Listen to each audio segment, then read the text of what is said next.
que lo puedo girar para este lado. Elian, ¿no lo vas a tocar o qué? Es un poco problemático con el niño mío tratar de volar esto, pero pienso que ya poco a poco vamos, ¿no? ¿Qué está pasando? Ayer traté de salir a volar a Drono. Drono tiene nuevo nombre. Mi esposa y mis niños le pusieron al drone mío, le pusieron Drono. Entonces traté ayer de salir a volarlo, pero tuve muchos inconvenientes. Parte de esos inconvenientes fue que puse a mi hijo como camarógrafo y la cosa no funcionó muy bien. ¿Estás viendo a papi en la cámara? ¿Estás seguro? ¿Estás seguro? La otra cosa fue que pues mi hijo gastó toda la batería sacando fotos en el bosque y pues tuve que devolverme temprano a casa, pero hoy vamos a volarlo. Así que Let's do it.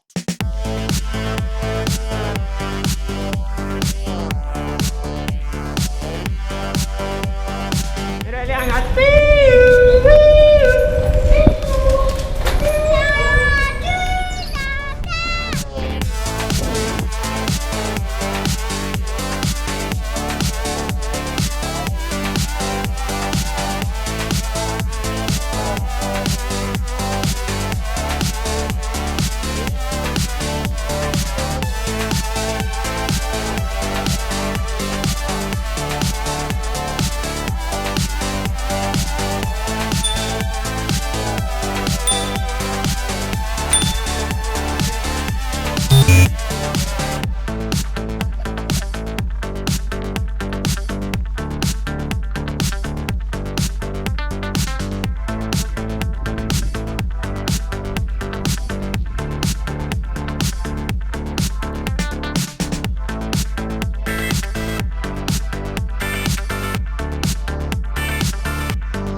Esa cámara está totalmente estabilizada, ¿no?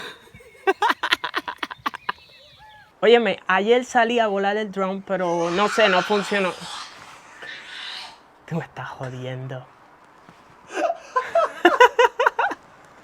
Óyeme, ayer salí a tratar de volar el drone y pienso que no fue muy buena idea poner a mi hijo a grabarme, a ponerlo como camarógrafo. Las cosas no funcionaron muy bien. Esto pasó.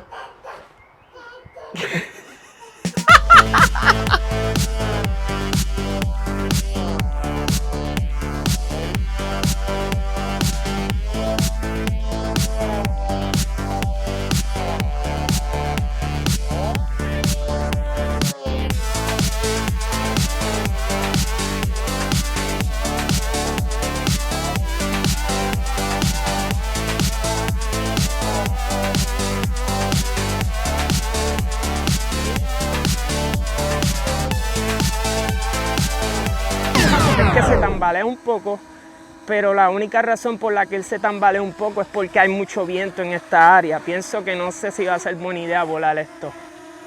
Déjame tratar de... Mira el viento cómo lo maneja. El viento está demasiado fuerte aquí en esta área.